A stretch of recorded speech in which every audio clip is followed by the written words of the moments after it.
नमस्कार, मैं अनीश श्रीवास्तव और आचार्य जी पिछले 2 हफ्तों से कलकत्ता में आए हैं। इस पे मैं एक अवलोकन अपना एक साझा करना चाहूंगा आप लोगों के साथ। आचार्य जी पिछले 2 हफ्ते से कलकत्ता में है, तो ये एक हमें सौभाग्य मिला कि हम लोगों ने इतने सामने से लाइव सुन रहे हैं लगातार 2 हफ्तों से। ये एक बहुत बड़ी बात थी क्योंकि मैं उनको हमेशा जूम कॉल्स पे ही सुनता था, ऑनलाइन सेशंस में। डे 1 से गीता सत्रों में जुड़ा हूं, तो उनको तब से खाली मैं यूट्यूब ऐसे ही या तो यूट्यूब में देख रहा हूं या जूम कॉल्स पे जो क्लासेस हम लोग आते हैं उस पे अटेंड कर रहा हूं। आज 2 हफ्ते से आचार्य जी कलकत्ता में है, उन्हें लाइव देख रहा हूं, सामने से सुन रहा हूं। एक अलग प्रभाव पड़ रहा है, एक स्पष्टता आ रही है मन में और इसका एक प्रभाव पड़ रहा है मन में।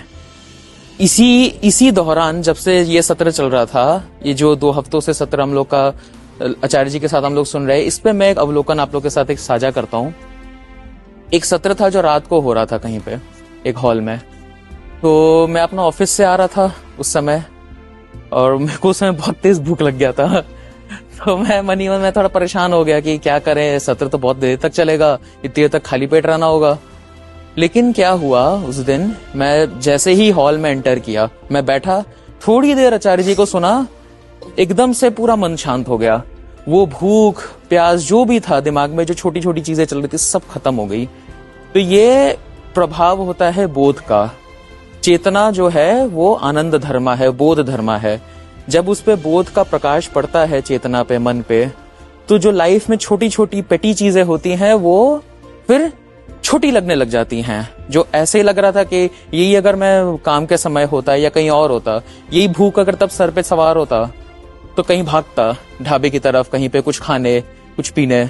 लेकिन उस समय बस मैं और आचार्य जी थे, ऐसा लग रहा था, और कोई नहीं था, कोई भूख नहीं, कुछ नहीं। तो भूख तो था लेकिन शुद्र हो गया था। तो यही एक था मेरा अवलोकन आप लोगों से। स्वधर्म निभाइए। स्वधर्म हम लोग का है चेतना, बोध।